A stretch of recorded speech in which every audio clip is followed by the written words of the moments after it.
on my personal ancestry. Oh, okay. It doesn't say that in. His dad was to work for the railroad. I wonder if that's the one we took up to Brinkley. It was Cottondale. And we changed in Brinkley. What do you mean the one you took up there? You took when was somebody up? Railroad, I guess. Rock Island. I think Cottonville's the one that went to Campbell, wasn't it? Or Poplar Bluff. No, No, that was Missouri Pacific was Poplar Bluff. Right. It was either the Cottonvilles or the Rock Island. I'm pretty sure it was Cottonville went to Campbell. So remember, if I took the Cotton Belt, I'd wind up getting in Campbell like 2 o'clock in the morning. Yeah. Could you imagine arriving in a town of 300 people at 2 in the morning? Mm. And the whole town is just one little square, getting off and walking home? How far did you have to walk? You didn't have to walk too far, huh? Oh, probably half mile. And you lived in like a little tiny house there or something, right? Well, You were running a little at the time house? I was taking that back and forth, I lived with a roommate in somebody else's house, roomed and boarded there. Mm-hmm. So Did you get kitchen privileges? No, they furnished the meals. Margaret always likes to hear that term, kitchen privileges. Everybody out of the kitchen. Kitchen privileges. When we married, see, we got a room in Brooklyn that had kitchen privileges.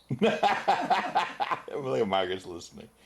We got a room in Brooklyn that had kitchen privileges. We got to use the kitchen before or after the owners did. Dickie Diamond? Right. I forgot, where did we eat? Did we sit there in the kitchen and eat? I think we can either eat in the kitchen or take it back to our room, I guess. But I think we ate in the kitchen.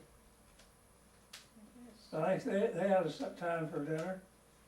And then when they got through, we would eat, or vice versa. Vera and Dick Diamond. And the little boy that was Dickie, right?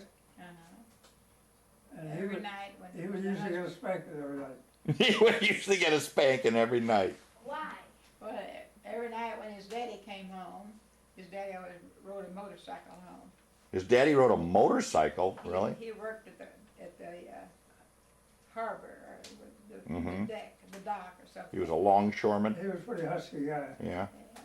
And every A night nice guy. when he came home, Vera had, had Dickie all day, and she would tell him all the misbehaving or the bad things Dickie would do. We could hear him in the living room. His daddy said, "What did you do?" And he'd say what he did. And then he would get a He spanking. usually gets spanking. Margaret, you've lived a pretty good life. A sheltered life. Mm-hmm. I don't think Margaret's ever been spanked. I dropped you down the stairs a couple of times, but other than that, I didn't Huh? spank you. I dropped her down the stairs a couple of times. Threw off the balcony. Sure. Speaking of that, tell me about the time that I fell off. The stairs, Yeah, didn't I fall off something once? Yeah, you sure did. over on North Oak Street. 515 North I Oak. went out of the kitchen and there was a little porch and some steps went down out in the backyard. And you fell off the little porch and landed in some bushes. Did you hear that, Margaret? So all you got were some scratches. Yeah, I was in the kitchen doing something, and I heard Mama's my grandmother saying, "Ah!" like that. And then Like my when you mother think- ran to the door, and I ran to the door, and it was you. So Howard came home real fast, and we took you to the doctor. And luckily, it was if you hadn't landed in the bushes, you could have landed on the grass or maybe rocks or anything. Like We me, when take I you fell, down I there to fell, see I got it. my ear cut off. Some blacks live there now, but I think we've taken it down there. Some blacks live in that house now. Margaret gets a kick out of the blacks. It was a single house, but when grandmother got married, she and Howard wanted, somebody had to take care of Mom and Nan. So they got this single house and they made it into a duplex. Mom and Nan lived downstairs, because they wouldn't have to walk upstairs. And Mother and Howard and Patsy and I lived upstairs. And that's why we all lived together. And Mama and Nana had kitchen privileges? Or did they have their own They had their kitchen? own kitchen. It was half their house and half our Oh. house, or half grandmother's house. They had their own kitchen. And their own living room and their own bath. There are 2 bathrooms downstairs, but 1 upstairs. And then Mama rented that front bedroom with its private bath. Rented out, Kitchen privilege? rented it out to other people? Yeah, a lot of soldiers were there then. Huh. Several of soldiers and their wives would live there. That's where I used to sleep when I would Yeah. come down and see her. There's a picture of you on that bed. In fact, when you and I got married, we would come down, we'd sleep in that front. Yeah, this Bedroom. woman rented then. Now, what about 113 West Lafayette in Fayetteville? It is no more. Yeah, but did you guys used to rent that out to lots of people? I mean, like Clyde was renting it out to Conrad and everybody. I mean, do you guys? When I was growing up, Yeah.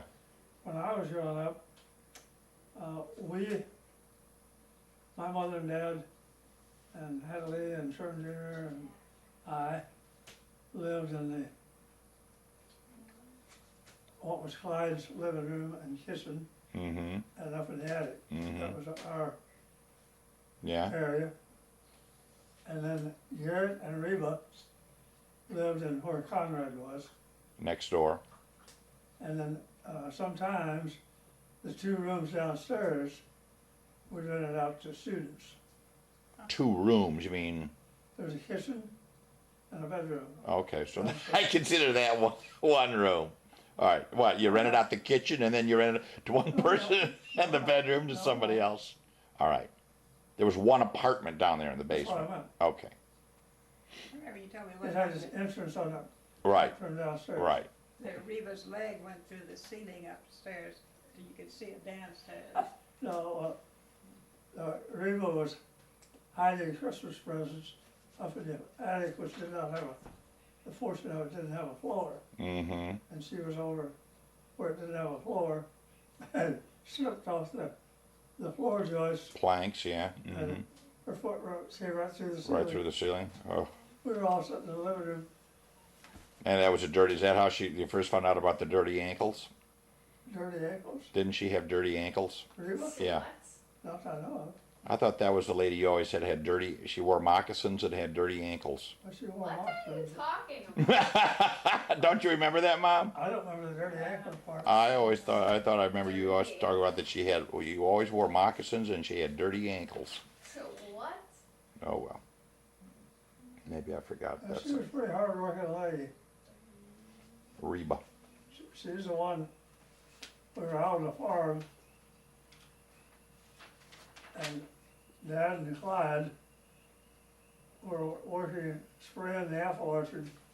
You know, you have to spray them half a dozen times before the apples ever Mm-hmm. come on to kill the bugs and the worms Mm-hmm. that eat the apples.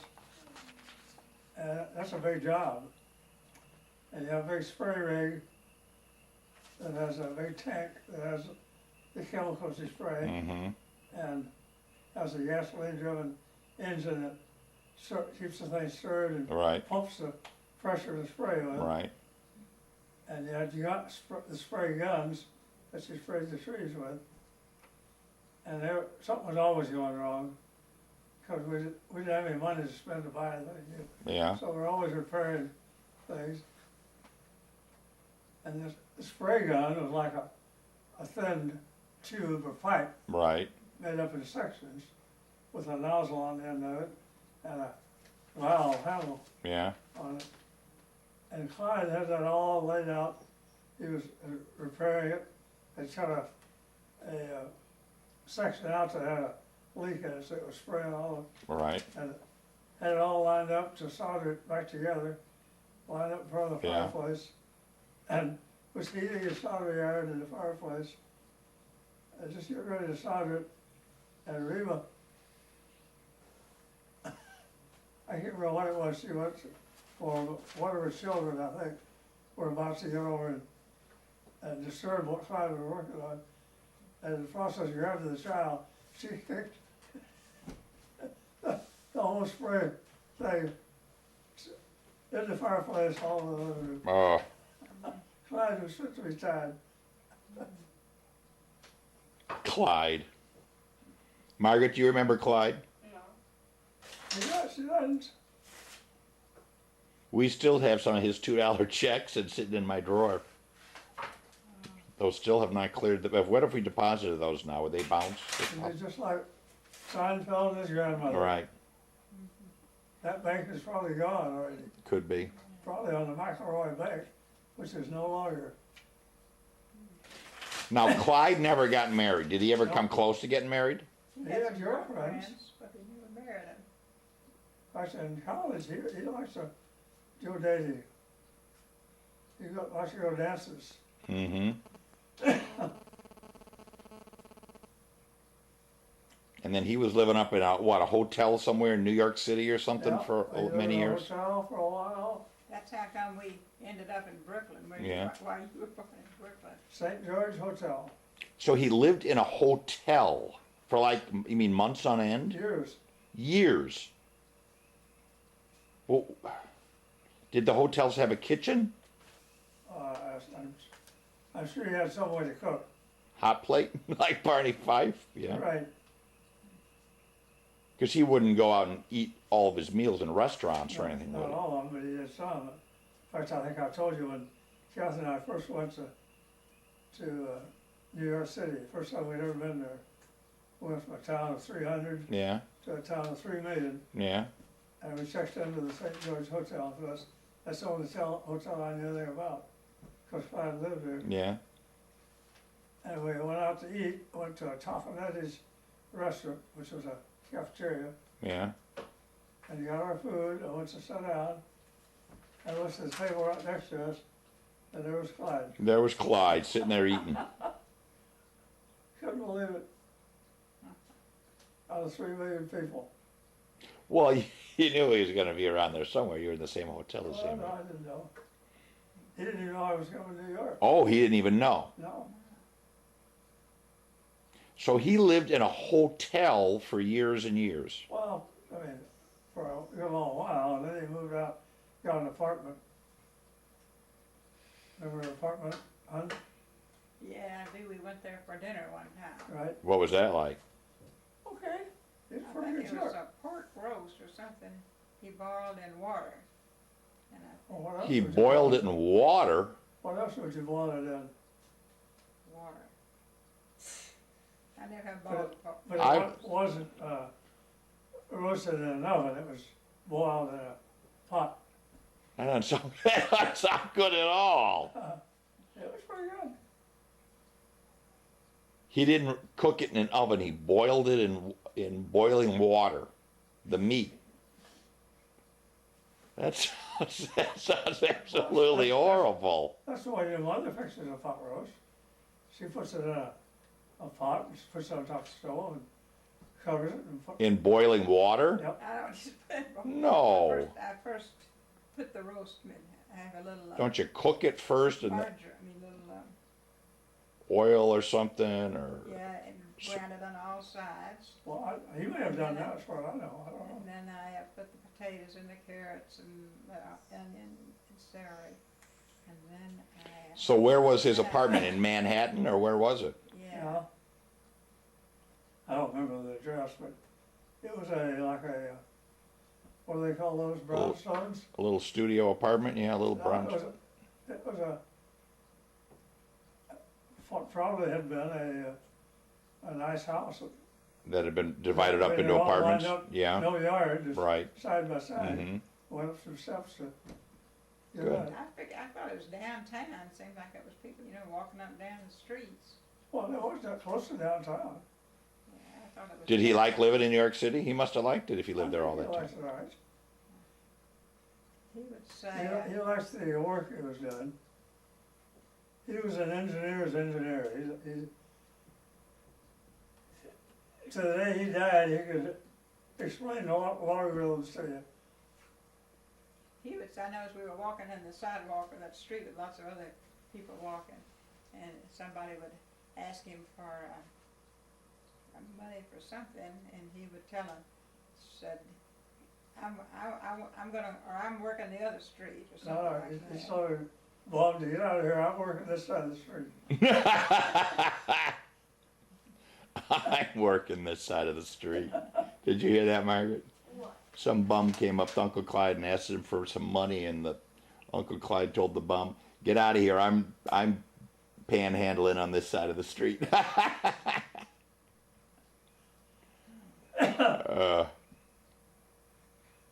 So he lived in New York City for many, many years, Yep, and then I'll always remember that car that he had back in Yeah, the backyard of Grandma's house that he well, pulled. he always had an old car, even when we were out on the farm, he had an old Mormon, you ever heard of Mormon? No. It was a Mormon Roadster with like a convertible, with a rumble seat, Hmm. it was yellow. Joe and I used to play it all the time. I think it was sitting up on blocks.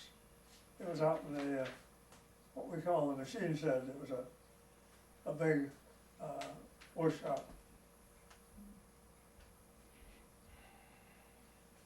So he, at some point, moved back to Fayetteville. Well, after he retired, So that's when he brought that car back. When did he retire? I have no idea. well, I don't remember the year, but he came back and took care of Mom. He and Mom lived there together for many years. And that's when he was going to school. Yeah.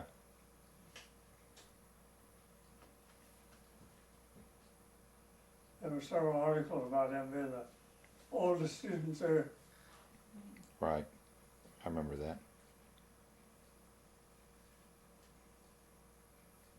He was taking photography courses. Russian and all kinds of goofy Chinese. I think he was taking Chinese. Taking all the courses he said he would like to have taken when he Right. was studying for a degree, but Right. didn't have time. Uncle Clyde. But he was good on transmission lines. Taught me how to do sag and tension calculations. Oh boy, that sounds good. You know, when you drape a wire in there, Mhm. it's in the shape of a catenary. And you have to have enough slack in it so it should go from real hot to real cold and not sag down too far. Mm-hmm. And when it gets cold, not get too tight. Right, because it contracts when it gets Right. cold. Bill, when you leave in the morning, take some bananas with you, because Those are some strange looking bananas you got in the refrigerator. Well, I'm they not- look strange how to put them in the refrigerator. It turns a peely